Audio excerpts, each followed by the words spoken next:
Now to serious allegations against actor and producer Tyler Perry. An actor from his hit show, The Oval, is suing Perry for $260 million, accusing him of sexual harassment, assault, and retaliation. The lawsuit against Perry was filed Friday. Derek Dixon claims that Perry used promises of career advancement to coerce him and retaliated when he said no. Dixon says he stayed silent out of fear, but filed a federal complaint this year and quit the show. Perry has denied all allegations. His legal team calls the lawsuit a fabricated shakedown.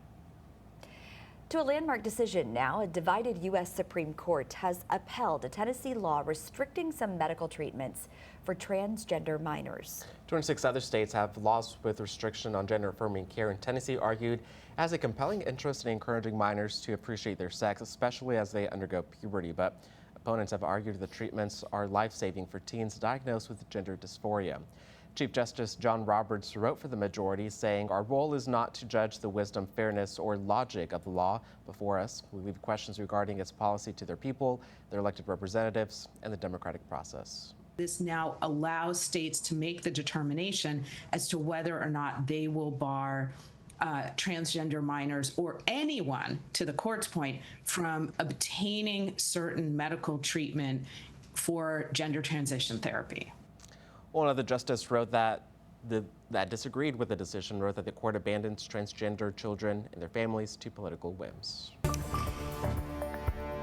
It is 6:39 now. Governor Greg Abbott signed legislation yesterday that he says will protect water infrastructure. He says it will provide $20 billion to fund water projects across the state. Also, he believes that water infrastructure is a major issue for communities across the state. We lose about 88 billion gallons of water a year because of broken, busted, and aged pipes. So we have an across-the-board urgency to make sure that we address the water issue, so much so that in my State of the State address, I made fixing the water problem an emergency item. And the good news is we had the legislature step up and get that job done with the largest water law in the history of the great state of Texas. The legislation still needs final approval from voters. It'll be on the November ballot.